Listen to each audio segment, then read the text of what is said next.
Voilà, donc de retour après cette petite pause et puis le teaser Métatour pour tous ceux qui l'avaient pas vu. Donc on va reprendre le fil de cette entrevue. Donc voilà, on a, je pense, bien avancé là. Donc Ouais. du coup, dans l'histoire là, on en est à la découverte en fait par Sophie de ce qui se passe vraiment, que les garçons aussi sont touchés. Ouais. Donc c'est beaucoup plus grave encore que ce qu'elle se croyait. Elle apprend Ouais. que le père aussi est impliqué, Voilà. qu'il ne s'agit Ouais. pas seulement de l'ami du père, donc c'est bien ça. Oh, super. Et, Et là, on comprend le dessin.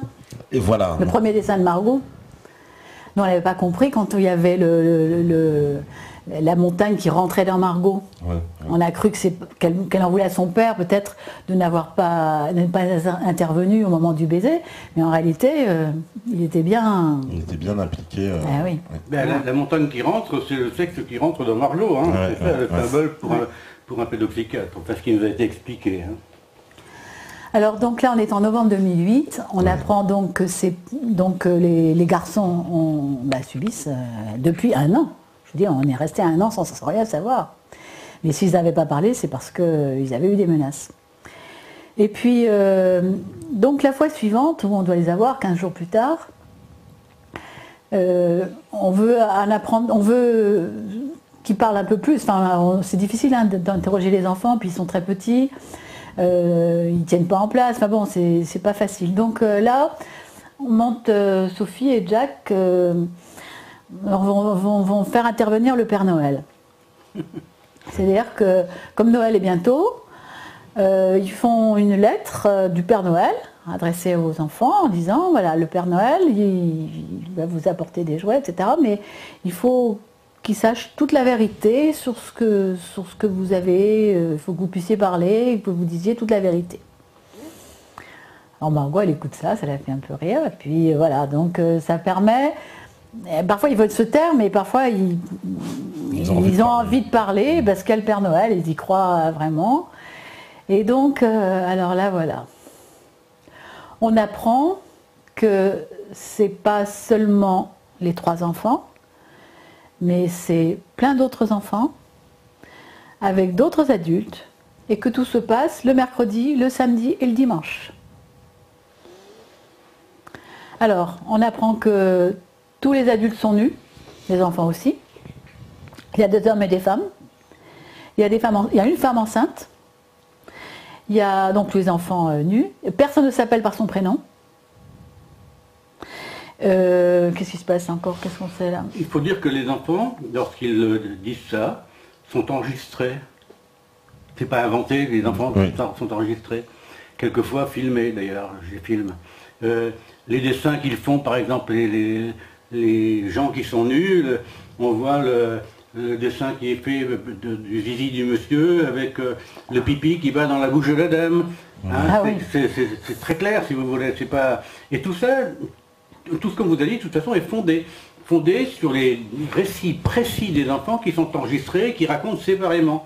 Hein, il ne faut pas croire que ce serait une élucubration ultérieure de qui que ce soit, ce sont les enfants qui racontent. Voilà. Bon, et nous on les enregistre, pourquoi? Parce que, en tant qu'avocate, je sais qu'il faut des preuves. La moindre des choses, les avocats, les magistrats ne sont pas là, ils ne voient pas les choses, donc il faut leur apporter des preuves. On n'accuse pas sans preuve. Donc voilà, le récit des enfants, c'est une preuve, les dessins des enfants, c'est une preuve. Enfin bon, voilà, tout ce qu'on va pouvoir apporter à la justice comme preuve, évidemment, on va les recueillir. Hein. Donc là, on apprend donc qu'il y a tous les samedis, enfin sauf les dimanches ou les samedis et dimanches quand les enfants sont avec leur mère. Les autres, donc les mercredis, samedis, dimanches, ça se passe chez Didier, avec d'autres adultes, d'autres enfants. Et tout le monde est violé. Alors là, il y a de tout. Là, ils ont vu pour la première fois leur père sodomiser Didier, etc. Il y a plusieurs. Ils nous ont fait les dessins à la queue leu-leu. Ils en sont effrayés. Ils voient ça pour la première fois, évidemment. Ben, nous aussi, d'ailleurs. Enfin, en dessin. J'ai jamais vu ça pour de vrai. Donc voilà, on a tous les dessins. Les enfants, surtout le petit, le dernier, il veut dire. Il parle très bien déjà. Il a 4 ans, il parle très bien, mais il nous fait les dessins. Donc on a tous les dessins, hein, qui sont très clairs, très facilement clairs. Oui, c'est très explicite. Très explicite. Il n'y a pas de doute, ça correspond à leur dire et c'est commenté par eux-mêmes. Donc Il y a vraiment, il faut vraiment qu'il y ait une volonté de ne pas voir, même pour un néophyte, pour ne pas voir ce qui saute aux yeux. De toute façon, on aura fait analyser les dessins par une art-thérapeute qui va dire que tous ces dessins sont à connotation sexuelle et que si ces enfants ont été ou sont en danger, et donc elle alerte aussi. Hein. Et qui n'ont pas pu inventer ça. Très important. Ouais. Oui, parce que ça peut Les enfants de cet âge-là, les enfants de cet âge-là ne peuvent pas inventer des choses pareilles. Bah, je veux dire que franchement, même des adultes. Même par exemple, si vous voulez, même des adultes. En parole, par exemple, ils nous racontent qu'on leur met des épines dans les fesses. Comment des épines dans les fesses? J'ai interrogé les épines, mais ça saigne alors? Non, il met des épines, mais ça saigne pas. Ah bon? Bon, écoute, d'accord. Mais et quelques moments après, je dis, mais je reviens sur les épines. Mais les épines dans les... L'épine, c'est comme ça qu'ils appellent leur zizi. L'épine, c'est comme ça qu'ils appellent leur zizi. L'épine. Et pour eux, c'était des épines. Voilà. Ça ne peut pas s'inventer non plus, des choses pareilles. Ah oui, c'est... Alors, quand on apprend qu'il y a plusieurs enfants, que ça se passe le samedi, le dimanche, etc., on en parle évidemment, des amis, qui nous proposent tout de suite de faire une filature, de se poster le dimanche, à l'endroit où on pense où ils peuvent se trouver. Donc le dimanche 30 novembre 2008, il pleut à torrent, et à l'endroit où habite le père, il y a des grêlons. Il y a eu un grêlon qui sont tombés. Ça a été très localisé, sur 2 km seulement. Et ça, vous allez voir pour la suite, c'est important parce que les enfants ne savent pas trop se situer dans l'espace à l'époque, ni dans le temps. Et là, on va donc savoir le lieu et le moment, grâce à ces grêlons. Il faut savoir que le père habite au bout du chemin de Pimpinon à Gassin. Cette route, qui mesure peut-être 1,5 km, 2 km, débouche sur la nationale. Et les amis se sont postés sur la nationale. Et là, il y a un orage phénoménal avec le tonnerre et des grêlons gros comme des œufs qui tombent, ils n'ont jamais vu ça. Et ils voient le père sortir, suivi de 4 4x4. Ouais. Donc ils sortent de ce chemin, ils prennent la nationale, ils retournent, ils tournent à gauche sur la direction de la Mort du Luc. Le chemin de la Mort du Luc, qui s'appelle. Ouais. Et puis là, à 500 mètres, il y a un gros arbre qui déborde sur la route. Et là, il y a un chemin de terre sur la gauche. Donc tous ces gens-là suivent.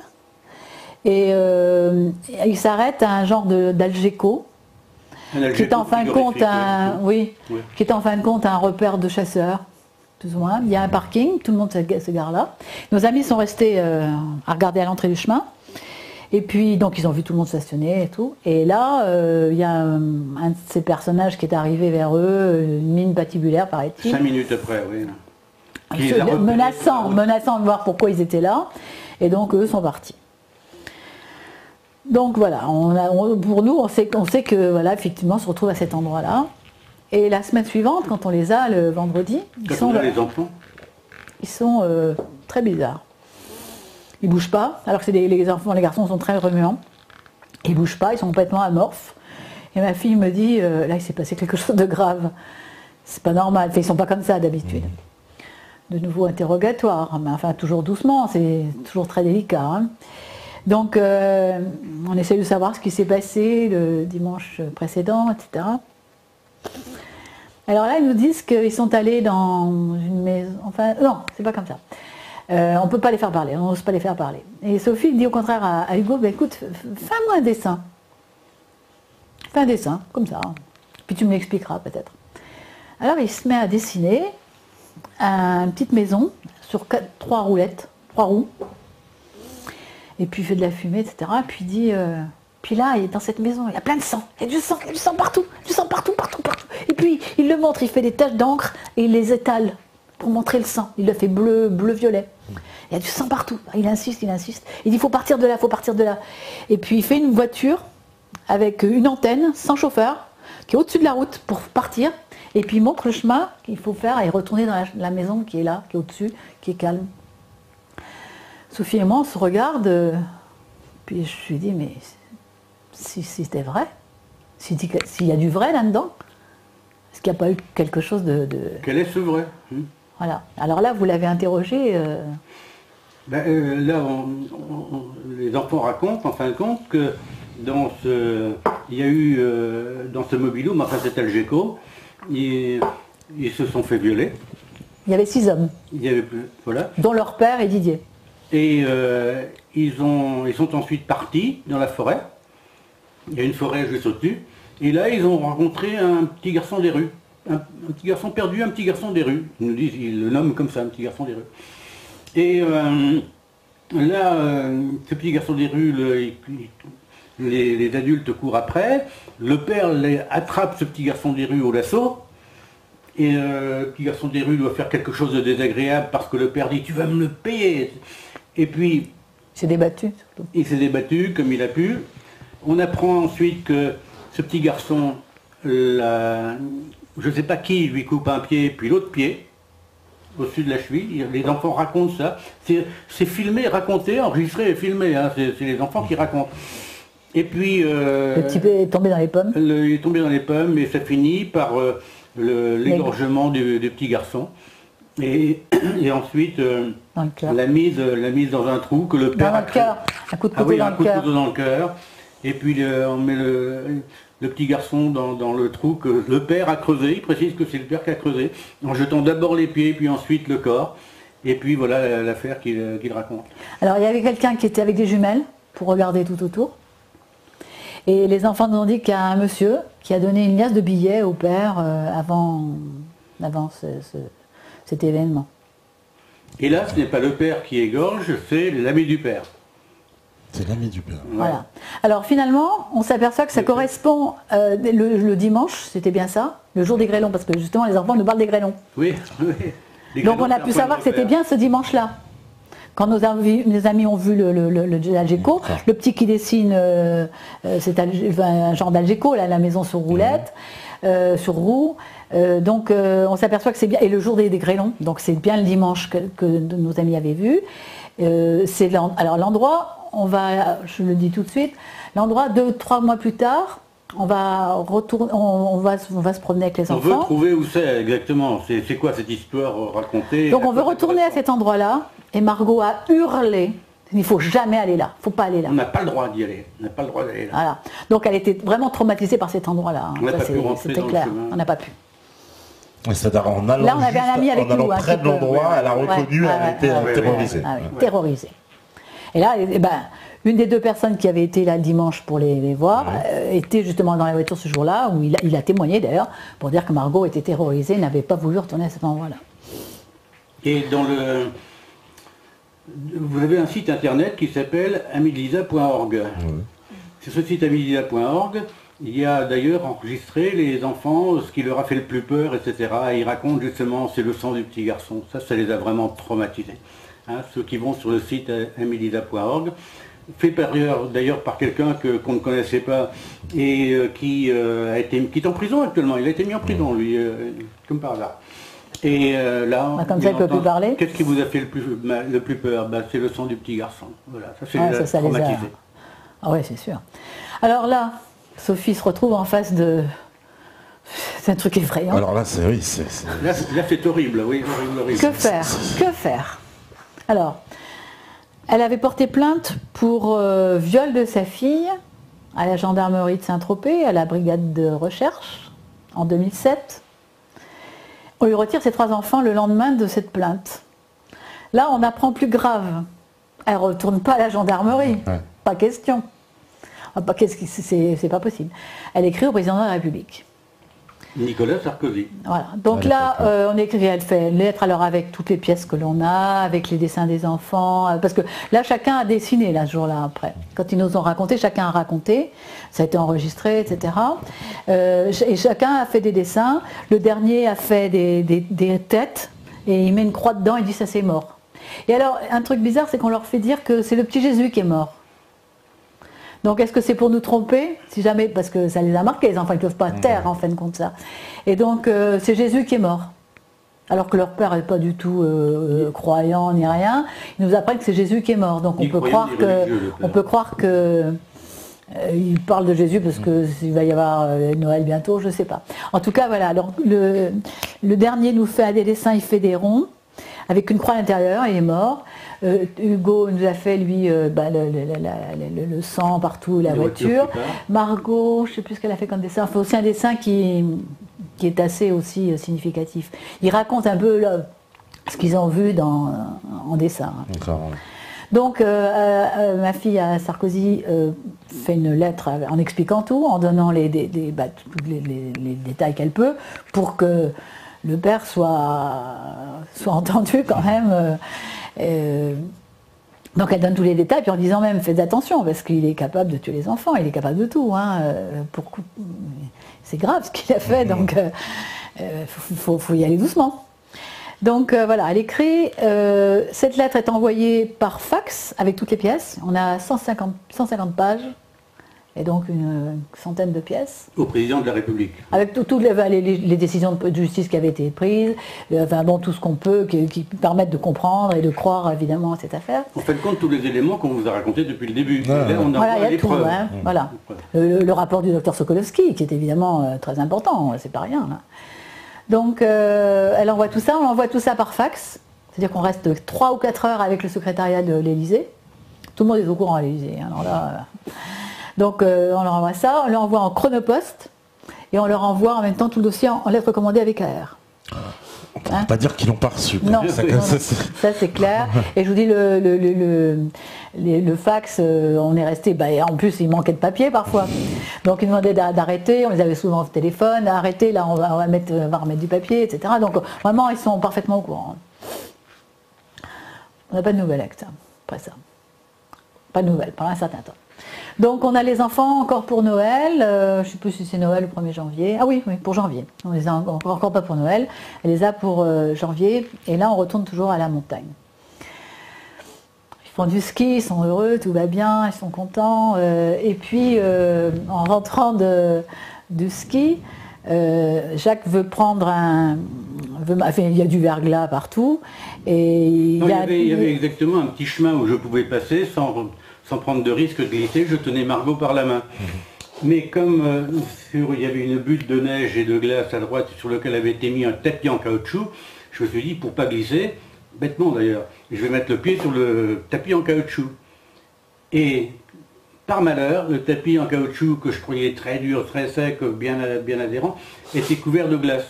Je tombe et je me casse la coiffe du rotateur, les muscles, les nerfs, le bras en capitonnade, je perds l'usage du bras gauche.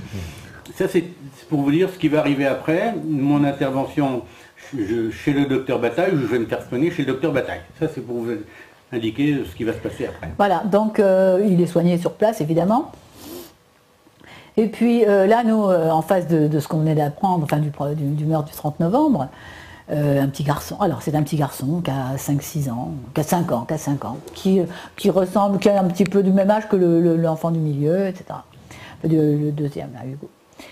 Et donc, évidemment, les étudiants est affolés, on écrit au président de la République, et puis on rentre en contact avec Innocence en danger, qui est une ONG, qui s'occupe justement de ce genre de choses, qui est au courant parfaitement qui avait d'ailleurs Mère Asselier, la présidente, a écrit un livre qui s'appelle Un pays qui consomme des enfants. Un pays qui consomme des enfants.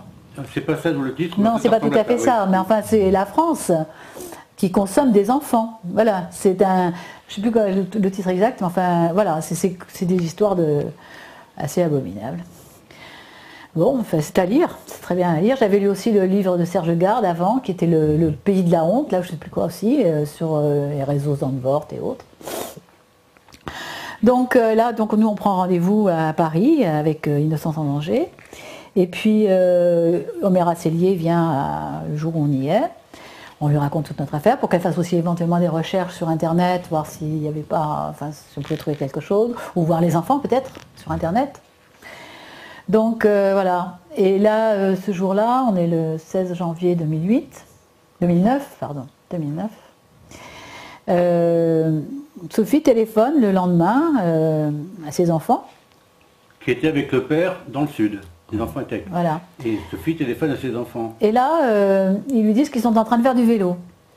à Fréjus, et il est plus de 17 heures, c'est en plein hiver, il fait froid, il fait nuit, et c'est pas l'habitude du père que d'être à cette heure-là, faire du vélo aux enfants, et il y a 1 heure de chez eux. Donc elle est un peu étonnée.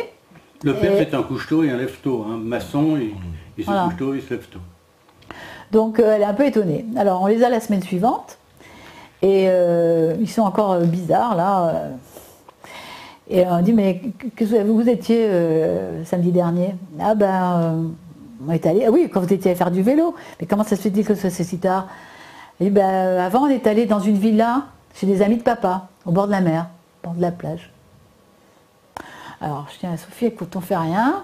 Demain on va aller à Fréjus faire du vélo, là où vous êtes allés. On va retourner sur le chemin. Donc le lendemain on part.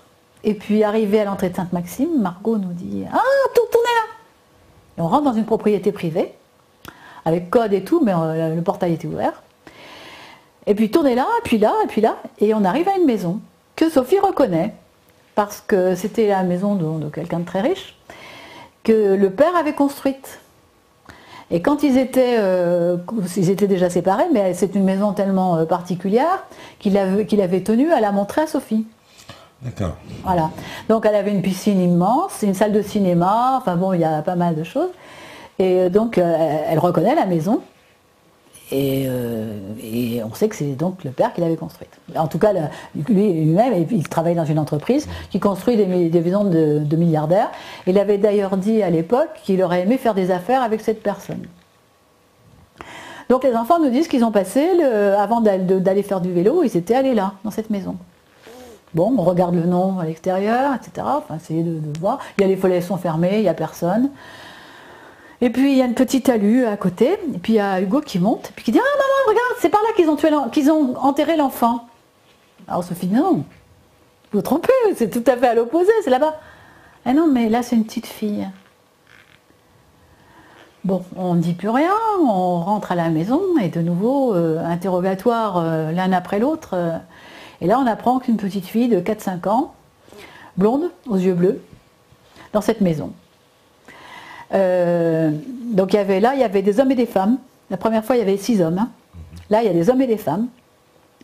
La petite a d'abord été violée par devant, comme nous dit le Théo, qui dit qu'il ne comprend pas. Il dit, moi je ne peux pas rentrer devant, c'est pas possible. Il se prend en modèle, il ne comprend pas comment on peut faire pour la petite fille. La petite fille était en sang. Et puis là, ben, c'est l'horreur, moi je ne peux pas dire les choses pareilles. C'est horrible là. Non seulement les membres sont coupés, mais les hommes qui la violent sont en file indienne les uns derrière les autres et ils la violent à tour de rôle pour qu'elle finisse ensuite par être prise par le père qui là lui enfonce un couteau dans la gorge et comme ça va pas, c'est le père qui égorge la petite fille. Ouais, comme les enfants racontent ça, c'est tellement horrible que quand je vais raconter ça à Madame Bataille après, je pleure. Je pleure. Moi, sur le coup avec les enfants, j'ai tenu, mais là, c'est horrible, horrible, horrible. Voilà. En plus, donc après, ils l'ont mise dans un sac poubelle. C'est joli, hein? Pardon, en morceaux, comme elle était. Et puis ils sont allés, alors effectivement, les enfants nous ont montré le chemin. Ils nous ont alors, donc, c'est pas facile à retrouver, enfin, mais ils nous ont donné des détails sur le chemin, notamment du carrelage bleu. Dans un chemin de forêt, c'est un peu étrange. Donc on a suivi le chemin avec eux, hein, de ce qu'ils nous ont annoncé. On a effectivement vu un endroit. Oui, il y avait il y a dû y avoir une pièce avant, je sais pas ce qu'il y avait. 1 kilomètre de la maison. Hein. Ouais. Ah, ouais.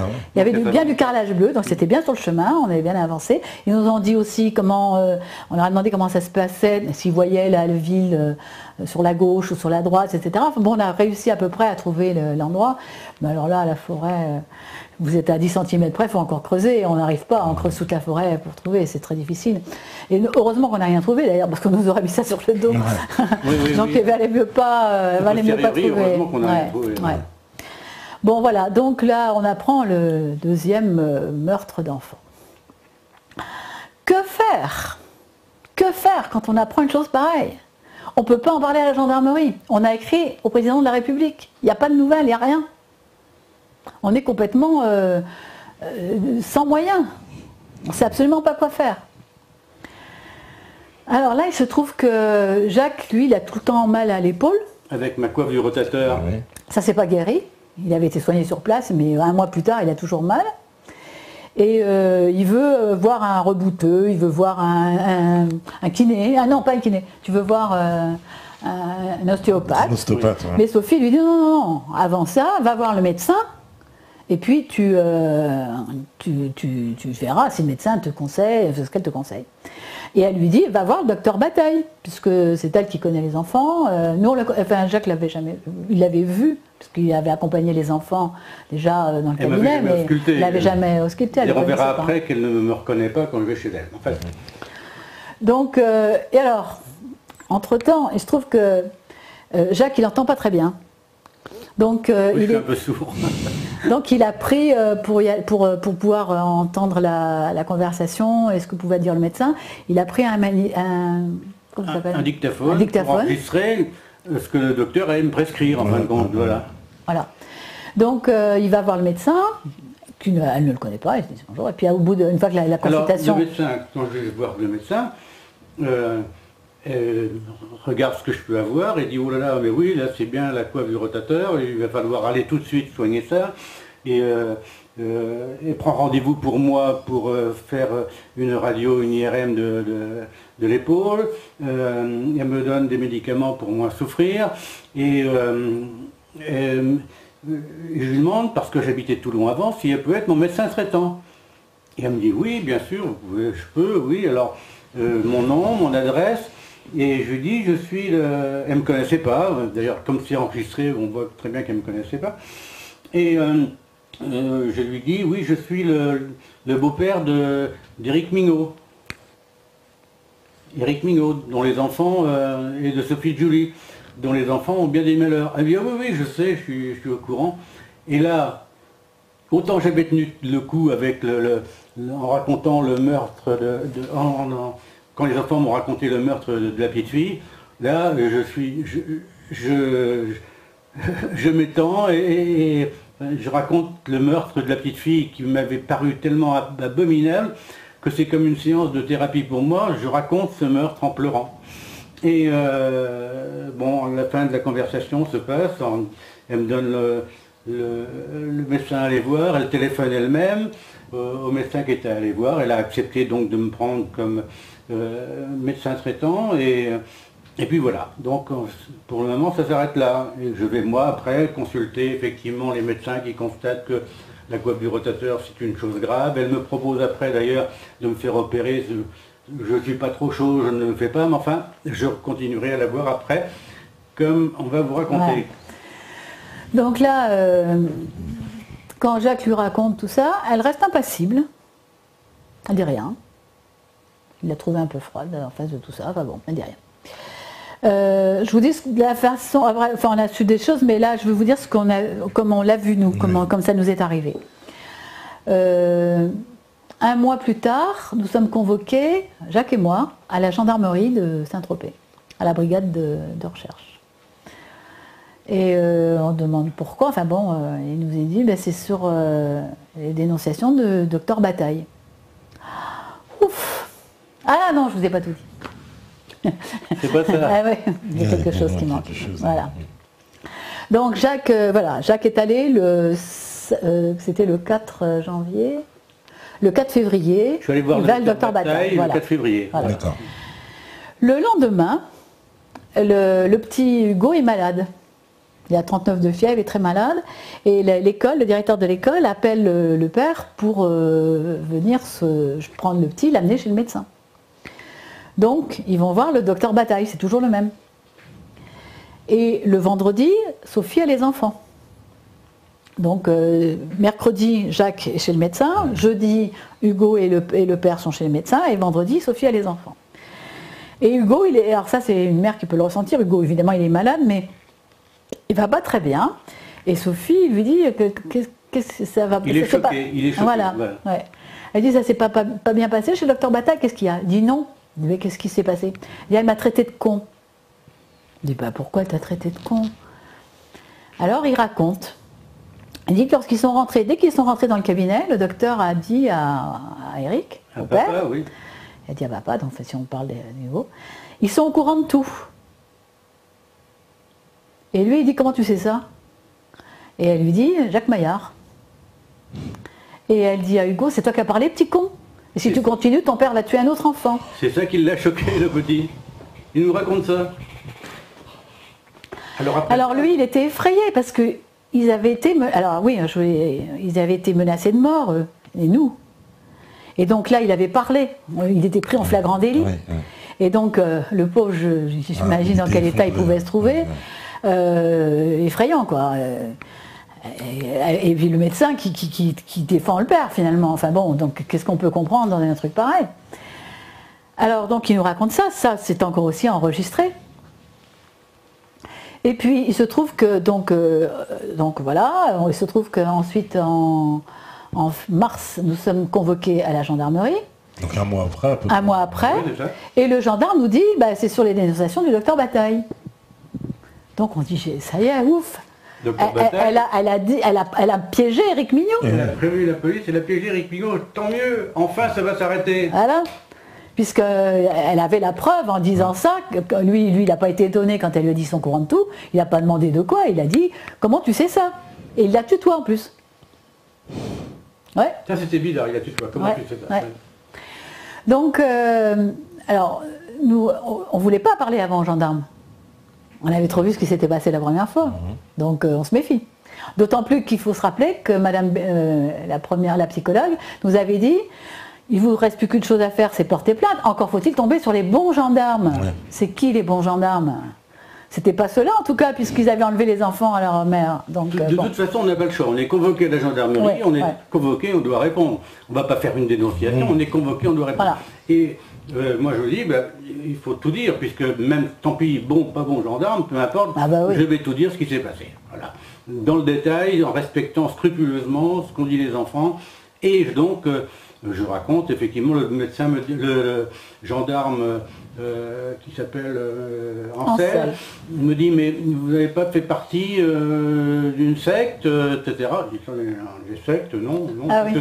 D'autant que j'aime pas les sectes, déjà la religion, pour moi, c'est quelquefois un peu difficile, parce que j'interprète pas les choses comme les religions peuvent les interpréter, mais une secte, non, je suis vraiment ça, secte, là je suis plutôt contre toute forme d'autorité sectaire, notamment de dogmes et de choses comme ça. Donc, et puis d'ailleurs, le gendarme me dira plus tard qu'il a cherché et qu'il n'a pas trouvé de secte. Mais enfin, il me pose la question.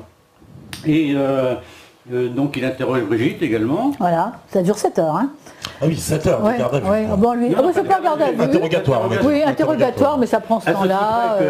Lors de mon premier interrogatoire, il voulait me faire signer les papiers de l'interrogatoire, et il me signe en bas, il y avait marqué « le garder à vue ». Ah, je dis, ah bon, je barre ça, le garder à vue, ou vous me gardez à vue? Ah, il dit, non, excusez-moi, je me suis trompé, non, c'est pas cette pièce-là, c'est pas cette feuille-là qui convient, il n'a rien imprimé. Mais il était peut-être prévu de me garder à vue déjà à l'époque. Enfin, ça n'a pas été le cas. Alors, il nous dit quand même que c'est sur les dénonciations, sur ce que le docteur Bataille leur a raconté, et sur la lettre du président de la République. Le procureur a donc pris la décision de faire une enquête préliminaire. D'accord. Sur ces deux choses, sur la déclaration du docteur Bataille et sur la lettre de M. Sarkozy, qui a donc été envoyée à Draguignan. Alors qu'on avait demandé un dépaysement, en fin de compte. Sophie avait écrit pour que l'affaire soit ailleurs. Voilà, c'est tout. Donc voilà, donc on se retrouve quand même encore dans ce tribunal.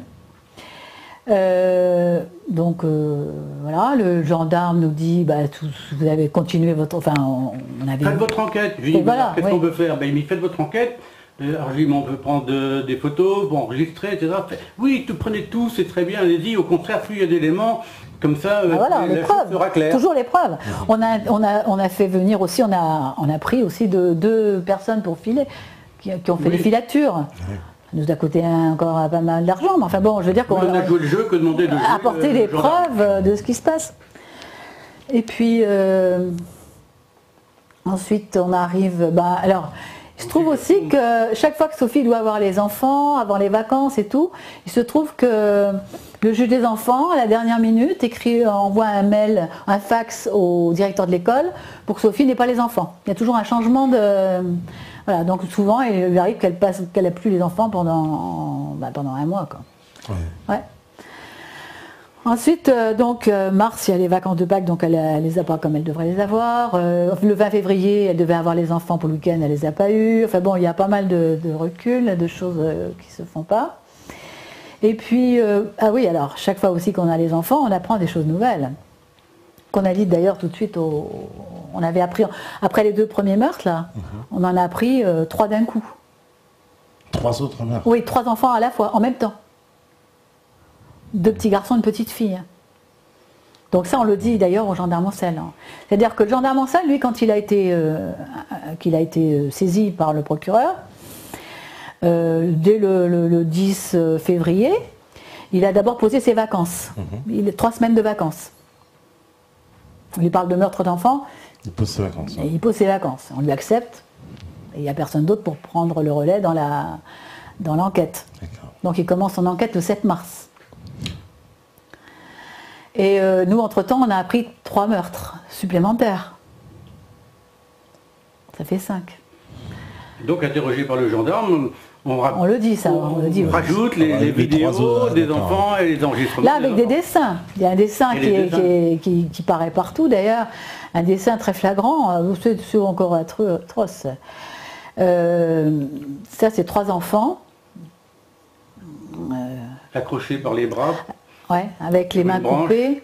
Et quand on voit un rond noir avec du rouge à l'intérieur, c'est le corps des enfants qui est coupé.